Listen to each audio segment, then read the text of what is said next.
Welcome to the Shake and Break Piggyback Rules for Commands and Colors Napoleonics. This will be a brief learning module for those that are unfamiliar with the Shake and Break Piggyback Rules. To start with, we have, let's run through a few things that you will need to play this. And we have here, lost my thing. 2 dice 6, we'll need that, of course. One of a different color than the other, that's very important. Probably the easiest would be a white die and a red die.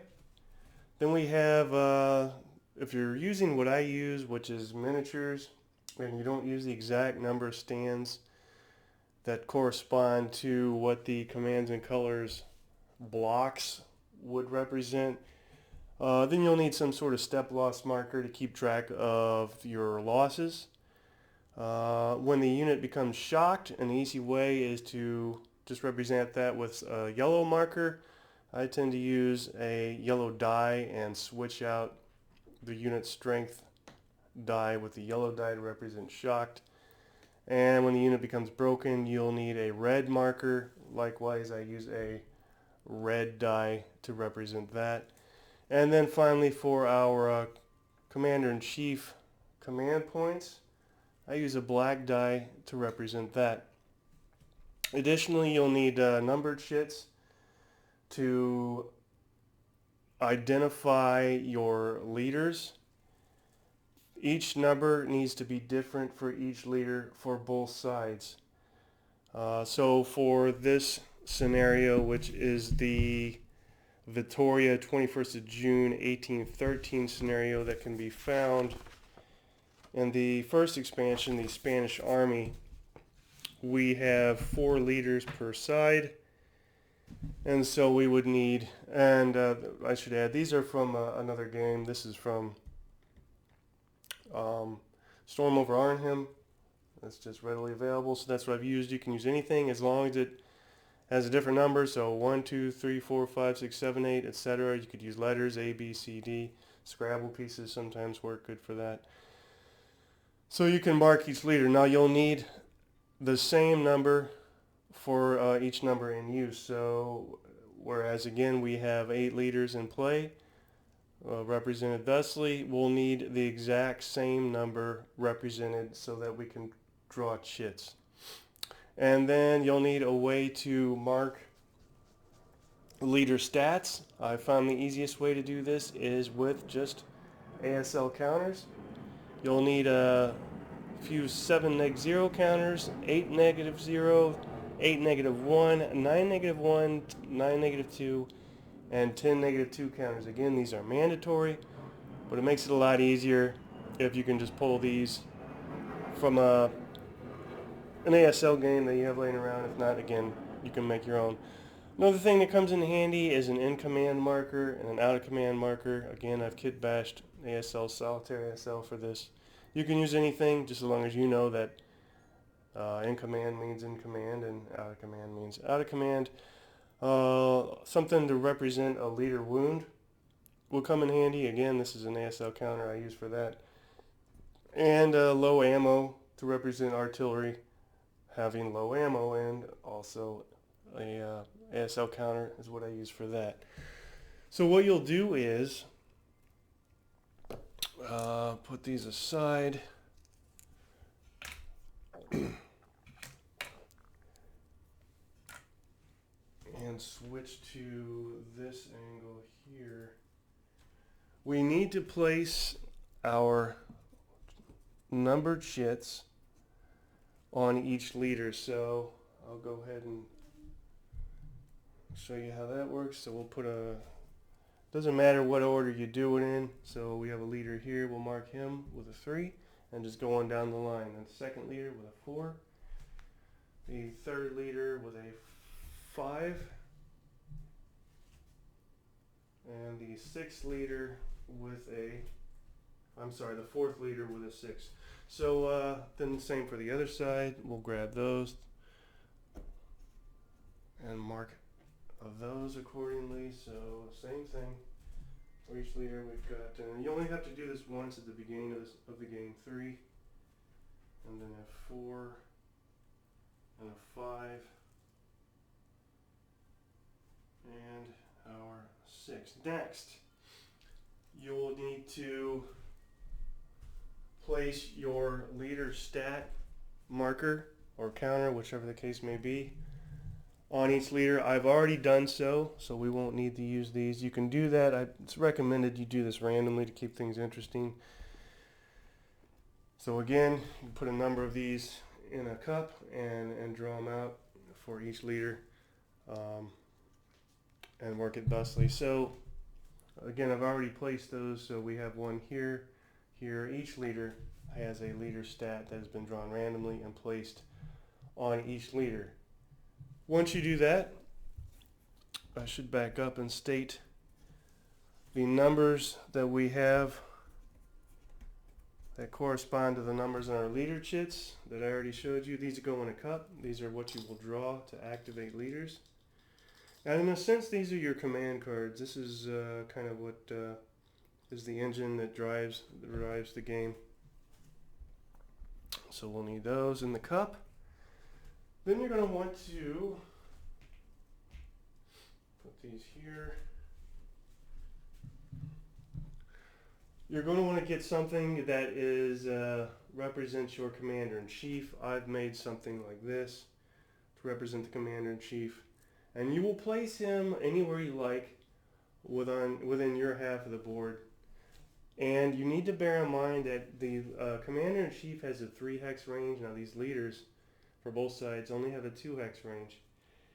But the commander-in-chief has a 3 hex range. So it is in your best interest to place him, if possible, within range of as many leaders as you're able to. The commander-in-chief does not get, as you'll notice, a numbered chit or a leader stat chit. All he really, the primary purpose that the commander-in-chief serves is with this little die here. And if you look at your scenario, for both sides it lists the number of command cards that you get. So that translates to the command points that each side gets. So as you see here, we've set our command points to 4. And for the opposing side, way over there, we have our command points set to 5. Losses will affect that as you take a unit, for instance, is eliminated. That point total will drop by 1, etc., until you have no more points left, and then you have no more use. These points can be used up to 1 or 2 points at a time to affect various die rolls throughout the game. That is your primary purpose of the commander-in-chief. But different than the leaders, as we'll see. The next thing you're going to want to do, once you've done all that, is run through this, make sure I've got everything and don't miss anything. Hop right in. So that's what we'll do. The next thing you want to do is pull a chit. This works great for solitaire play. Works just as well for 2 players, but it's very enjoyable for solitaire play as it takes the predictability out of things to an extent. So I've drawn the number 5 chit, and because of the way I am running this, I know that the color represents the French, and the number 5, of course, the number 5 leader, which we have right here. First thing we need to do with this leader is roll his command check to see if he's in command. And we look at his leader number. The first number there is an 8. That lets us know we need to roll 8 or less for him to be in command. We'll roll our dice and we get a 3, which lets us know he is in fact in command. Oops, there we go. And so we mark him accordingly. Again, I use these ASL solitaire counters. Say in command. You can use whatever you like that represents him being in command.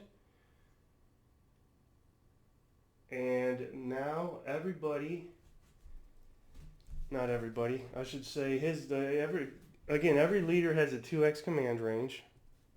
But because he has a leader stat of 8 up to 4 units within 2 hexes is also in command. Now, if you need to mark those however you want to mark them to keep track, that's fine.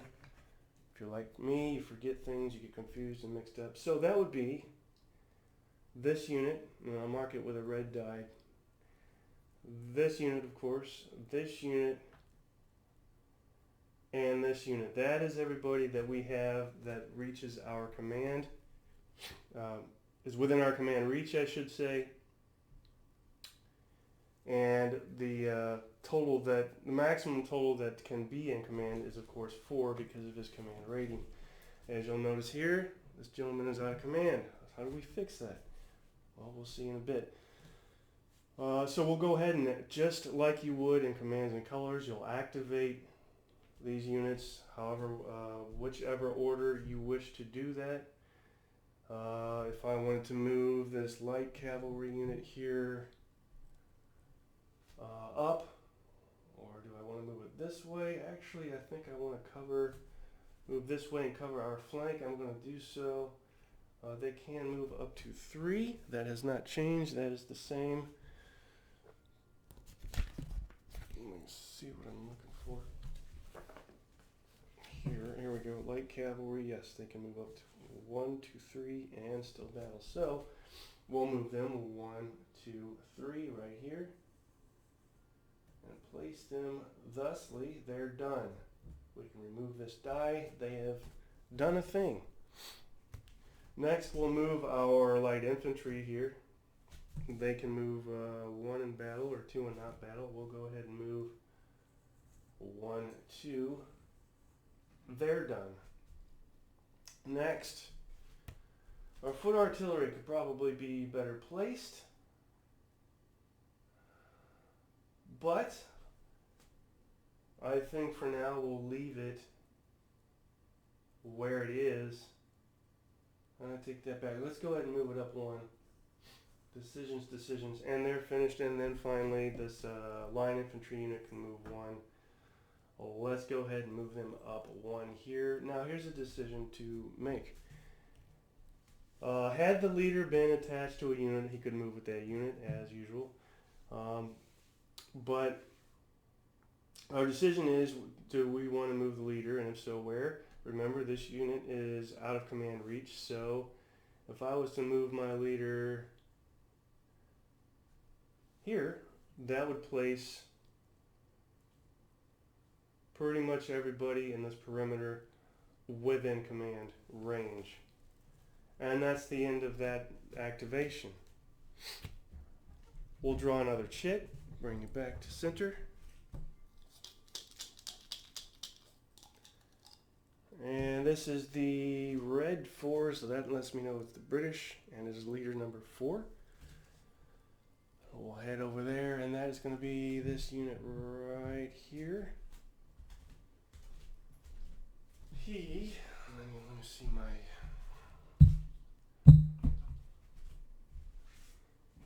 some things here. I don't know where that went. Here it is. Leader number 4 is this gentleman right here. I don't know if you can see that or not. Yeah, it looks like you can. So his rating is a 9. That's the first number on his leader rating. So we need to roll 9 or less. Now, with this leader, and we could have done this with the French and I didn't, with this leader, if we wanted to, because he is within 3 hexes of his commander-in-chief, we can, just for example, will siphon off 2 of his 5 command points, drop that down to a 3. And now when we roll our 9 or less, we can rather subtract 2 from that die roll to ensure that he's in command. We roll a 9, he would have made it anyway, but just to be safe, we wanted to make sure he would be in command. So we mark him again accordingly with a in command marker. And now, just like the French, his 2x command range will allow units to activate. Now, because he has a leader rating of 9, that allows him to activate 5 units. And don't know that we'll have that many that we can activate because we have a lot of traffic congestion here. So 1, 2, we'll mark them. This one, this one, this one, this one, and yes, we can do that. 1, 2, 3, 4, 5. Some more dice here, just so we can keep track of who's what. Now, you'll notice that we do not pay attention to sections on the table, the left, the center, the right, as you would in the base game, Commands and Colors. That is out the window, not worrying about that. So there's our 5 units. Things we can do. It looks like everybody has something in range except for these guys. We'll go ahead and move them up. And using the miniatures, what I like to do is go ahead and make them represent the formation that is being used. So because they moved, I switched them to column just so that I know they moved, and they will be able to conduct moving range fire. I'll leave the die there because they're not done. The fact that these guys are in line will let me know that they did not move and can use standing ranged fire. So let's switch to the dice tray here and see what we get. Let's start with the unit that moved. This is actually a British. We do have Portuguese, British, and Spanish in this scenario. So this is a British unit. We'll look at our chart here, and here's something else that's interesting. Now, this is different as well from the Commands and Colors stuff that you're used to. We're not going to roll a handful of dice, as you'll notice. If you've noticed, we only had 2 6-sided dice that we needed to pay attention to. That's probably a horrible angle for you. Might even be better off doing it this way. We'll look here, and I've converted these charts. Now, these charts were originally created by a chap. Bless his heart, he did a lot of work for the Commands and Colors system. I have converted the statistics for the 2-dice-6 engine that I use for shake and break. So if we look at the line unit there, line infantry, moving ranged fire, full strength, that's 6. 6 means you'll need to roll a 6 or less. So we roll 2 dice, and we'll be firing right. Let me switch that away again for a second. Right here. So we need to roll the dice and get 6 or less on that. Let's see what we get here. We get 6, 7, 8, 9, 10, which results in nothing. We'll remove this so we know that he's done, and hop to the next one. That's going to be my pointer. That's going to be this guy here. He is also a British line, but this guy has standing range fire you can use because he did not move. Standing range fire for a full strength British unit is going to be 9 or less. We'll roll the dice and see if we can get, wow, sorry about the microphone.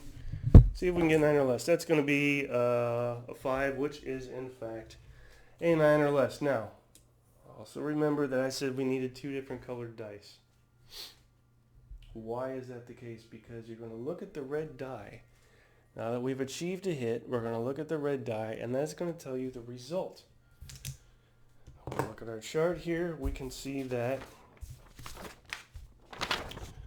a 4 on the red die leads to a shaken result. And so we'll mark him accordingly with, as mentioned, a yellow marker to represent being shaken, or I like to use a die these days to represent that. Now he's going to be as a 4 strength French unit, so we'll set that shaken marker to a 4. This guy is done. Now also bear in mind that because this unit and this unit is within 3 hexes of their commander-in-chief. They could also use 1 or 2 points to help ensure they get a hit, if they so chose. So that's another function of the commander-in-chief. And then likewise, when you conduct morale checks or rally, same deal. If you're within 3 hexes of your commander-in-chief, you can siphon off any available points to do so. Let's roll the next one. It's going to be another French line unit here. Same deal, 9 or less. We get a 7 with another 4 on the red die, which means the shaken result. Now, because he's already shaken, he actually becomes broken. There is no broken result on your red die combat result stats. The only way he can become broken is what you just saw, is if a shaken unit shakes again, he breaks. So we'll change that yellow die to a 4.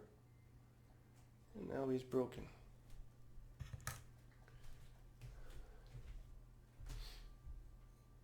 That brings us to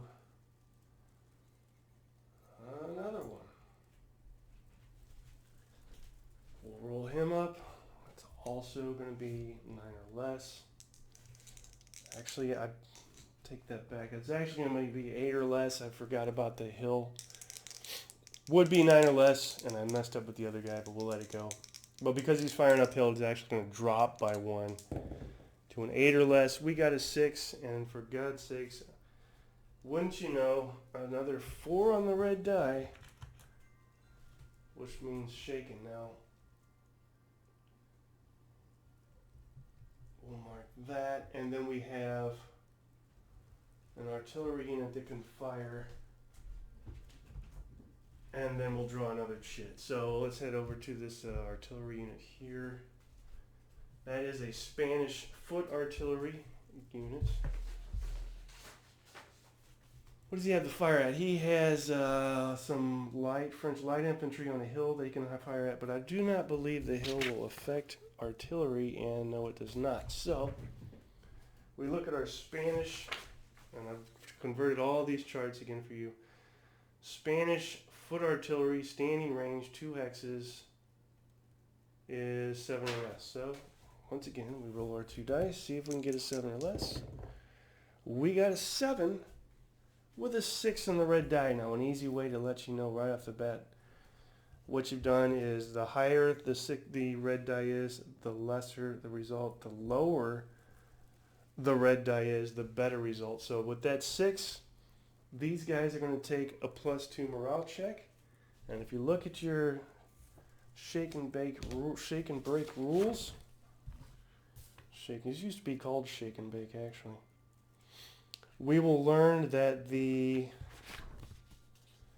I can find it, French light infantry is, it's going to be either a 7 or an 8. Let's see, 8. Yeah, it's 8 or less.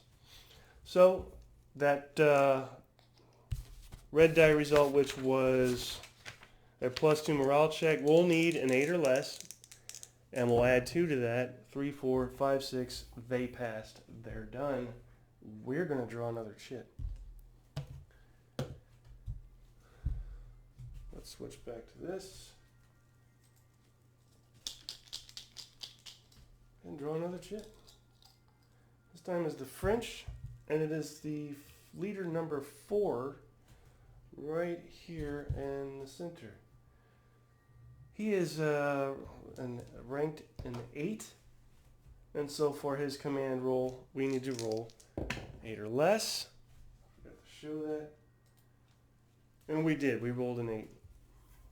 Now let's assume, for sake of this video, that he failed that. Let's assume that he rolled an 11. What happens then? Well, we like to mark things so we know what's going on. We'll mark him as out of command, but now all's lost. Now we can take, again, within a 2 hex range, and since he is an 8, a leader ranking of 8, we can take 4 units and roll individually for each unit. So, again, if we check our shake and break rules, we'll roll for him because he's within 2 hexes. He'll need a 7 or less, which he rolled, so he's in command.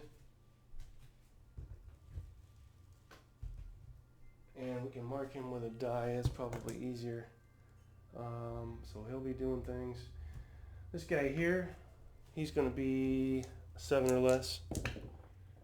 He's also in command, so he'll be doing stuff.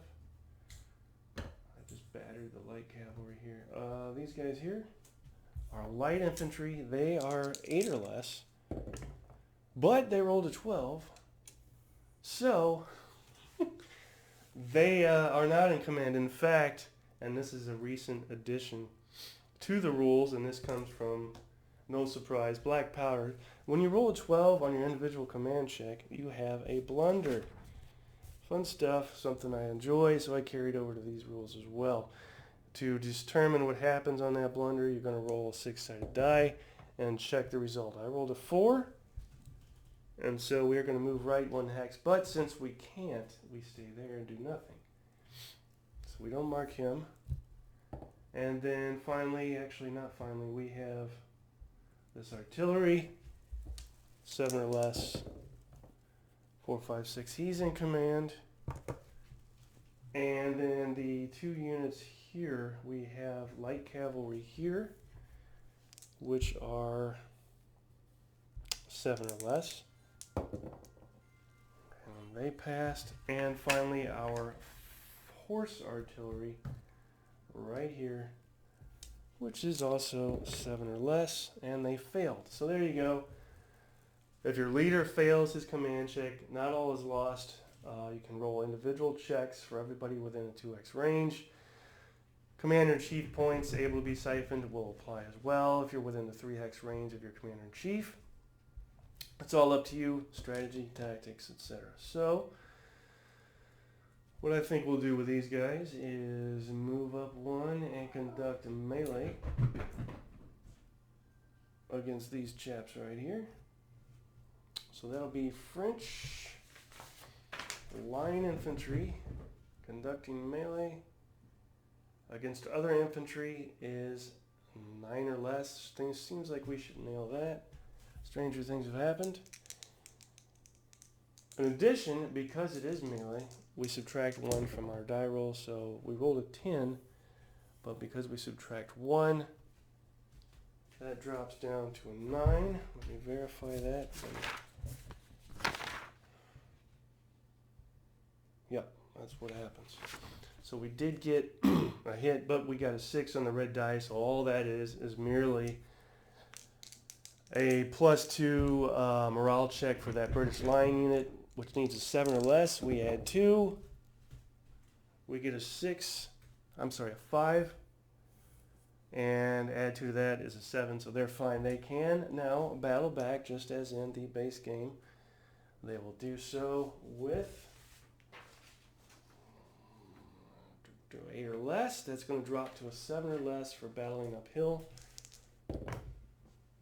We rolled a 10. That drops to a 9 because we're conducting melee.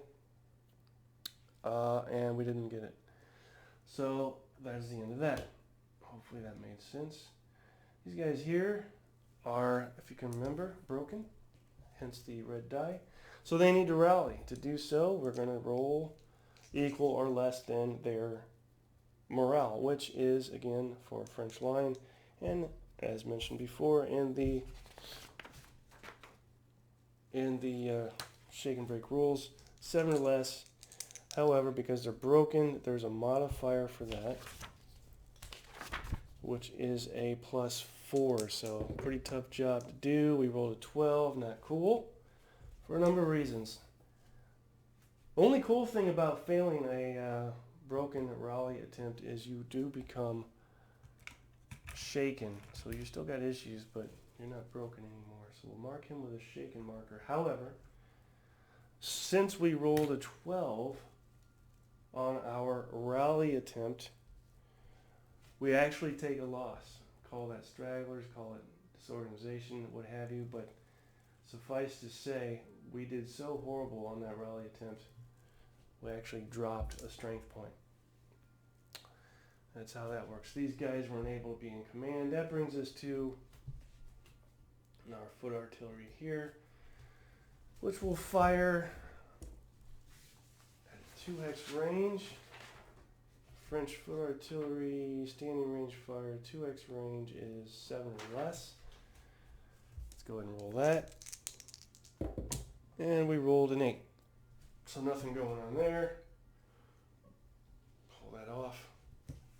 That brings us to our light cavalry right here that you can't see. Right here. What do they want to do? They want to move. Not much else they can do. 1, 2. Let's place them handily on the hill here in anticipation of their need. And we'll draw another ship. What do we get? We get Allied 6. Who is Allied 6? That is the Allied far right. In fact, right here, I'll need to move the camera a bit for you to see that. Well, let's take you over here. There we are. And see what we can do with that. So, that is this chap right here. He is ranked an 8. So, conduct a command check for him. He will need 8 or less. And again, if we so chose, we could suck 1 or 2 points off of our commander-in-chief to help us with this command check. I'm not going to do so. I'm just going to roll a 5 and call him in command. Mark him as such. And because he is an 8, he can command within a 2x range 4 units.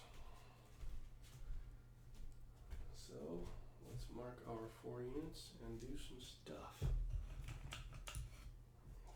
4 units. We've got, and this is going to be a Spanish line unit,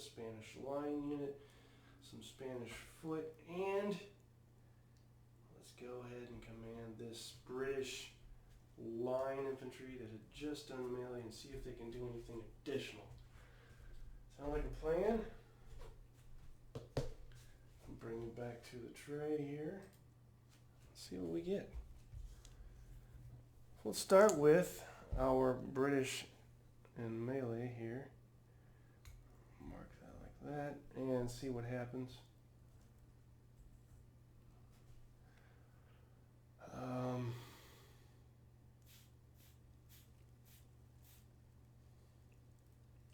Looks like he moved because they're in column, but he didn't. In fact, I'm going to make this like that and like that,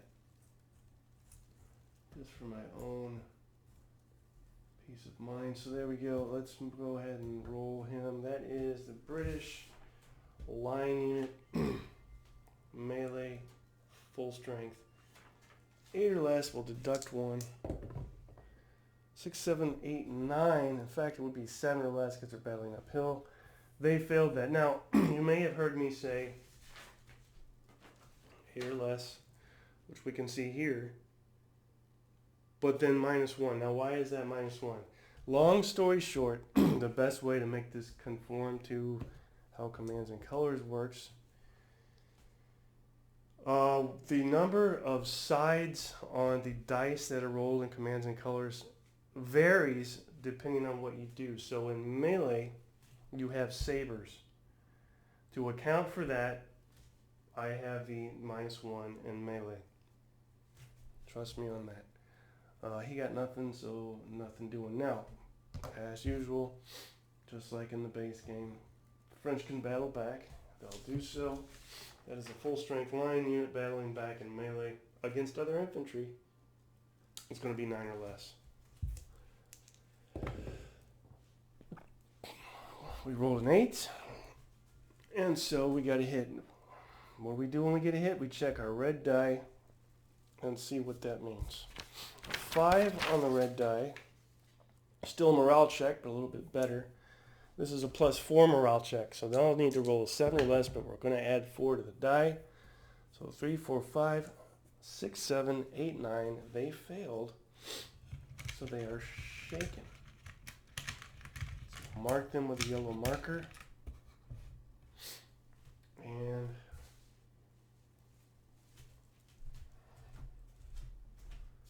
that's what they get for their trouble. Attack and melee, come out shaken. What does shaken mean? The shaken, now, you're not done.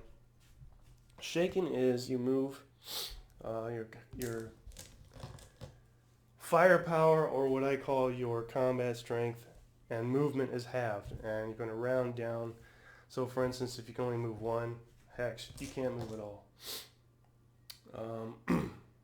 So there's that. Next, let's go with the Spanish foot artillery once again. Find our Spanish charts. Spanish foot artillery. 2x range, standing range. Fire is 7 or less. Hill does not affect. Let's see if we can get a 7 or less. We can. We rolled a 5. Now here's a fun thing. Anytime you roll a 1 in the red die, it's cause for celebration. Pop the champagne corks because that's the best result you can get, a 1. What does a 1 mean, you ask? A 1 means you inflict 2 hits, which is the most you'll be able to inflict at one time in the system. 2 hits. You're shaken, so we'll use a yellow die to represent being shaken. Switch that from a 4 to a 2, and I'm not done yet. But wait, there's more. You're going to retreat 1 hex, so there's your retreats. There's also a single retreat result if you roll a 2 on the red die. Additionally, if there was an attached commander, he would be wounded, so there's that. And the results of that wound are explained in the rules. So that's a pretty good deal, rolling a 1 on the red die. That brings us to Spanish line infantry firing at the French militia. Spanish line infantry will fire with full strength, 8 or less. So we'll roll that up, see what we get. Well, we got an 11, so not much happening there. And finally, the unit adjacent, same deal, 8 or less. Let's see what they get. They rolled a 5 with a 2 on the red die. 2 on the red die means retreat, so that's all we do. And you want to check your charts to see how far they retreat. It's all marked on your chart. So let's look at that. I think it's going to be more than 1. This is French militia, and we look at retreat. In fact, we're going to retreat 3 of these stinking hexes. 3. Which is pretty brutal, but that's how you do it. Militia is not very reliable. So there's that. What happens next? You should know by now. Draw another chit.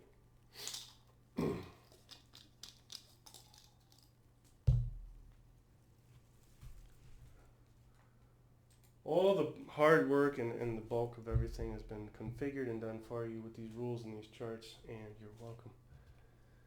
I'll be allies again. This is leader number 3 on the allied left this time. This guy over here. Let's see what's going on over here. So we have 9, leader ranked 9, so he'll need a 9 or less. He is too far from his commander-in-chief to siphon off any command points to help with that, so he's on his own. And guess what? He rolled a 9, so he's in command. Just made it. Now, as usual, everybody within 2 hexes is also in command, and because he is a 9, that means 5, up to 5 units can be ordered. Now, don't think that's going to happen here, but we will have a heavy cavalry here, a line unit that he's stacked with, dice, and our rifles, if we so choose, more light cavalry, and another line unit are all in command and can do things. So 1, 2, 1, 2, yep. What would we like to do? Let's go ahead and move this line infantry up and see if we can get them going. So that'll be one move there, puts them right on the bridge. They're done. Nobody in range to fire at. Rifles are kind of stuck now because of that. Heavy cavalry can move 2, I believe. That puts them right here. Nothing much they can do besides that. And that leaves more traffic congestion. So you can only cross this river via the 2 bridges. So until these guys get over the bridge, nobody else can really do anything, and that kind of strands everybody else. So that's it. Also bear in mind, now that that's over, if we so choose to move our leader, which always moves last unless he's attached to a unit, we can so do that. 1, 2. Now we do have everybody in command over here within command range, that is, except for this far unit. To bring him in command, we'd have to move 1 hex over, but that brings us further away from the center, which is really lacking in command. Next leader is this guy here, which extends command range wise to 1, 2, 1, 2 right here. So that leaves these 3 units kind of stranded. So we need to bear that in mind. And you might say, well, that's a flaw in the design. It's not. It causes you to think on another level of how you want to work your commanders, and it gives more role and a meaning to your commanders, so it's a good thing. Bring it back to center. We have 3 more chits here. Let's go ahead and pull a chit. Number 5. There's the Allies again. Should be our aforementioned center. Well, somewhat center. It's this guy here. He is our 7 ranked leader. Let's go ahead and see what he can do. And we'll go ahead and siphon off 2 more of our 3 points here, dropping him to 1. So 7 or less -2. Good thing. Well, we didn't need it anyway. He did roll 7, so he's in command. But because he is a 7, that means, I believe, 3. He can command up to 3 units, and yes, that would be correct.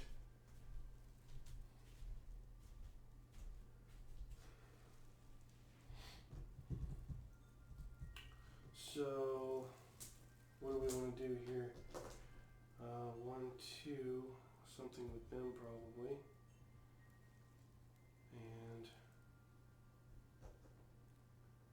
fire with this artillery. That's 2, and then 3.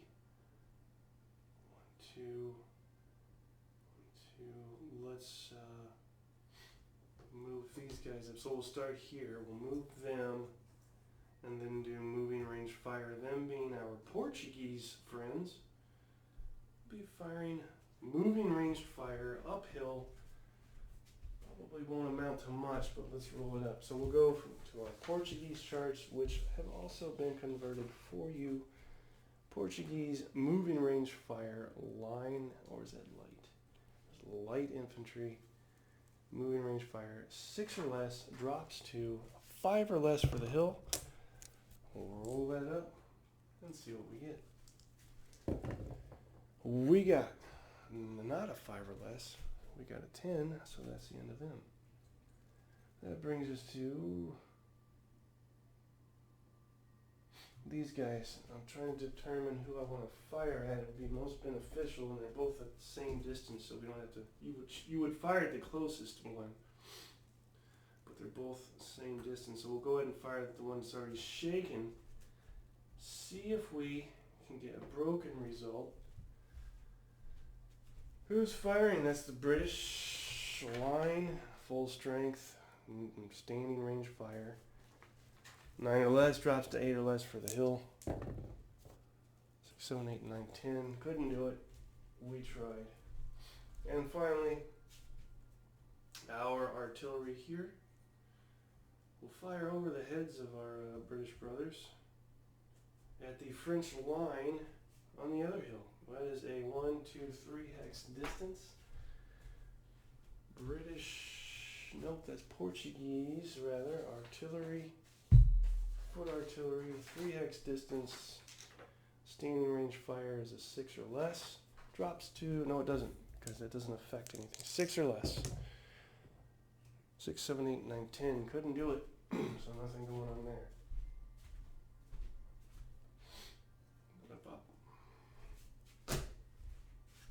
Two X's left. I'm sorry, Hexes. 2 chits left. Bring it back to center. Let's get rid of this guy here. We drew French number 3.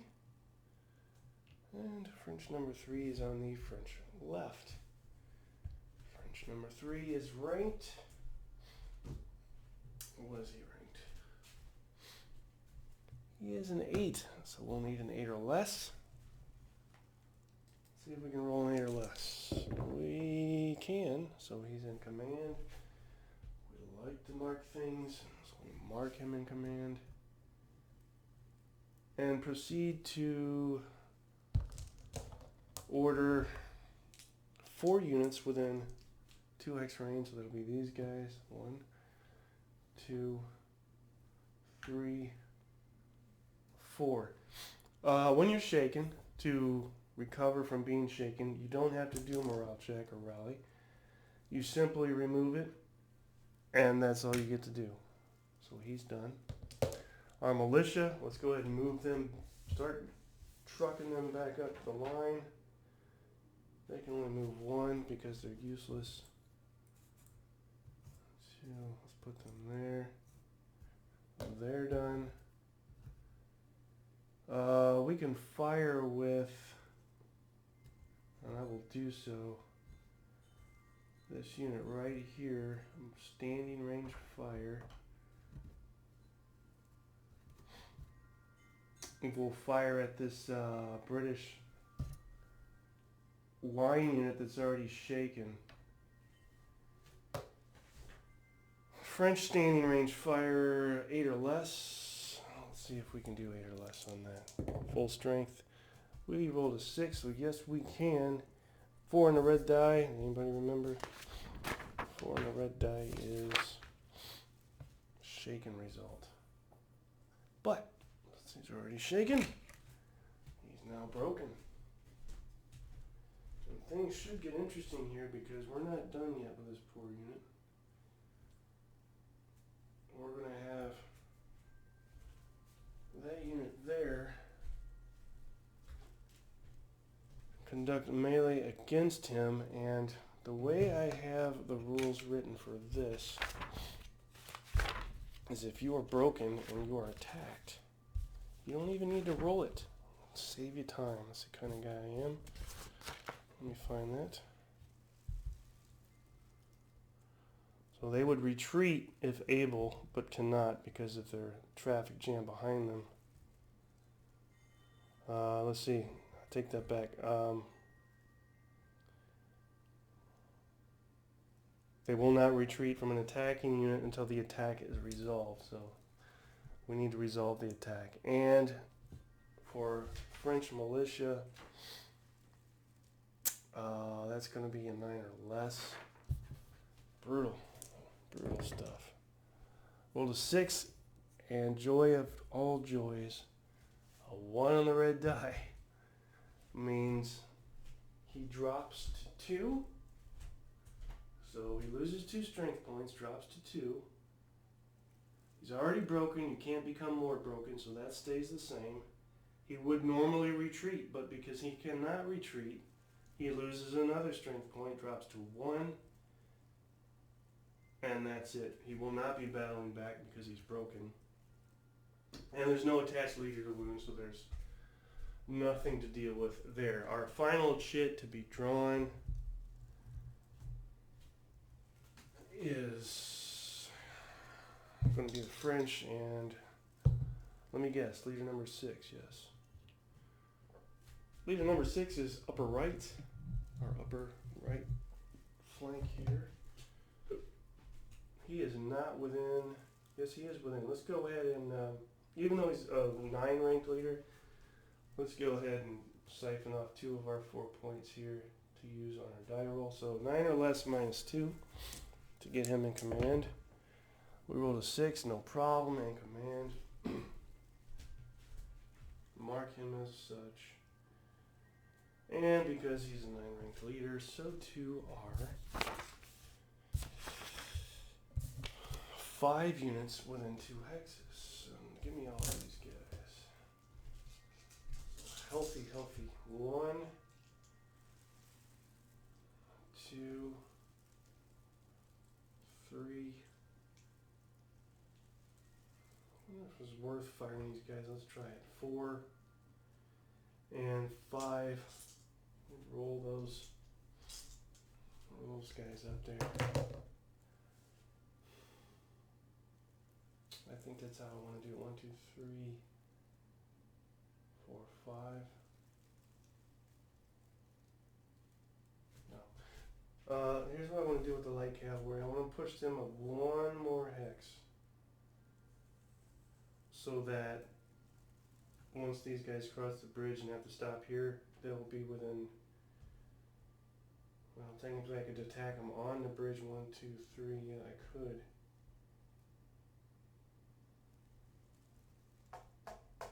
Some might argue that's the move. Let's go 1, 2, 3. Because they can move 3 and battle, right? Light cavalry, am I wrong? Yes. And what is the benefit of doing that? Essentially, they can't form square on a bridge that I'm aware of, so we'll just go ahead and roll our stuff. Light cavalry, full strength, melee, 8 or less. We got to roll that -1. Remember to add the -1. So 5, 6, 7, 8, 9. Because it's melee, it drops to 8. 4 on the red die means they're shaken, so we'll get a yellow marker here. The normal strength of the British lineman is 4, so we'll make that a yellow 4. They'll battle back per normal. They are battling uphill, and they are battling cavalry. So again, you have those weird die-facing results for the core Command and Colors game. And the die faces for these dice have a less probability when it comes to rolling versus cavalry and artillery. So to represent that, we'll roll our, remembering that they're shaken. So here we go. British line, melee, full strength. But because they're shaken, they drop to half strength, which means 6 or less, battling uphill, 5 or less, adding 1 versus cavalry. They still got it. Can you believe that? What a roll. I forgot to switch here for you. Rolling a 4 with a 3 on the red die. Good for them. That is removing 1 stand, so that light cavalry unit drops from a 4, I believe is what they are. Yeah, a 4 to a 3. So we'll get a normal white die and mark him with a 3. That is the end of the turn. What happens next? We do a little house cleaning here. Let's take you back off of the die tray. We're going to grab all, I guess you don't have to, but I typically do. I remove all our command markers, out of command markers. I suppose you could leave them there,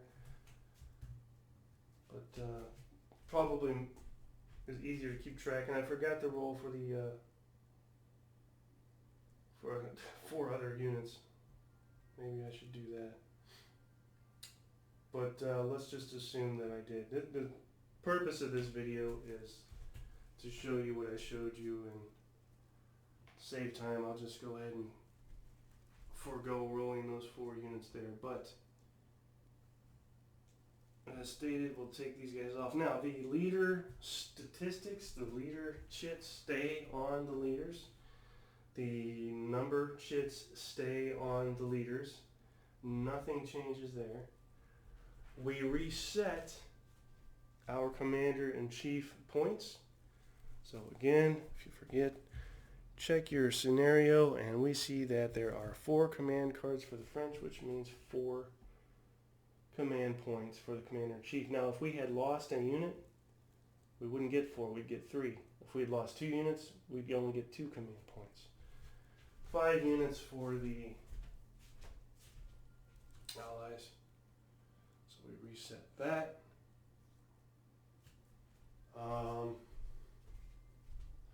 Last but not least, we place our drawn chits back in the cup. Leaders are not eliminated, so you'll never have to worry about removing chits. They just drop in quality according to wounds, etc. And then you would determine if you wanted to move your commander-in-chief or not for both sides. Once that's decided upon, you start drawing chits, going as usual. And that's how you do it. You would work your way through the victory conditions of whichever scenario you're using. So for in this case, 9 victory banners would mean 9 eliminated units, or anything else that would qualify as a victory banner. Sometimes there's territorial objectives, etc. And that's how it would work. So again, the core base rules for Commands and Colors still have much of an effect in this, but and also a lot has been added on and omitted with these shake and break house rules. And to recap, we're talking about a beefed up role for leaders with the whole command system, a different combat system, which is no longer buckets of dice, it's just a 2-dice-6 method. Handy dandy, quick and painless. You roll your 2-dice-6, use the charts I've already converted for you, all the nationalities. And if you get a hit, you check the red die result to see what the result is. I've got all your rules here for you. Everything that's needed to play this. Now, what's the point of this? Are you trying to say that Commands and Colors base game is broken? That you're trying to fix it? That it needs improvement? Not at all. I'm not saying that at all. To reiterate, I've said this in the past. If anything, I'm enamored enough with the Commands and Colors Napoleonics system to want to fiddle with it. If I didn't like it, I wouldn't be spending any extracurricular time messing with it. I really like the system. Now you could say, how is it even similar to what it was if you remove the command cards, etc.? Well, you could argue that, but I feel like what I've done is make things a little more challenging, a little more detailed, and that could be perhaps to someone's disliking. I understand that, but you don't have to use these. But again, I guess what I'm trying to say is I'm not trying to fix anything. I'm just trying to add some flavor, which really started out for myself, and over the years, literally years, of fiddling with things and bouncing around back and forth, I've ultimately settled on what we have here. So that's essentially what we've got. So flipping through these rules, you're looking at these additional shake and bake rules. We're looking at, let's see, so here's a page here. This consists of our pre-game setup, our charts for getting a hit, and then the red combat die result with modifiers. That's one page, and then we have our turn sequence, and then a breakdown of leaders, their role, and a statistic for the ranking of the leaders and the number of units they can command. Brings us to a breakdown of our commander-in-chief, the units and their morale and how that works in the game, being in command and out of command and how that works, blunders, which I stole from Black Powder. It's a great little mechanic. Thought it would work well here. Lots of fun to use. Then our 2-dice-6 combat method, mechanic system, with the resulting combat results explained and broken down, describing morale checks, rallies, and the modifiers for that. Facing is also in here. I didn't talk a lot about that, but suffice to say, it does matter which way these guys are facing, and the ultimate end result of that is possible flank attacks. Flank attack means you subtract one on the red die, and that's the only thing that will ever be subtracted or modified on the die roll, red die roll. So there's that, and then that's pretty much it. There's some other odds and ends in here, optional stuff that I've been tossing around, haven't really settled on. There's a full-blown command example here with an illustration to help you with that. Looks like we're missing, no, there we go. And then there's finally things that are in consideration, which I may never get to. It's just kind of mental notes for possible things to be added. But essentially, we're there. I'm very happy with this. I've played it off and on a number of times. It's very rewarding to play. I get a kick out of it. Especially solo play. I feel like there's a bit of a advantage there to playing it this way as well. So, hope you guys enjoyed that. Any comments, questions, suggestions, always appreciated. Let me know what you think. I can only help to improve what I'm doing here. And that's it. So, I'll cut you loose. And thanks for watching. This has been Shake and Break Napoleonics Learning Module. Thanks for watching.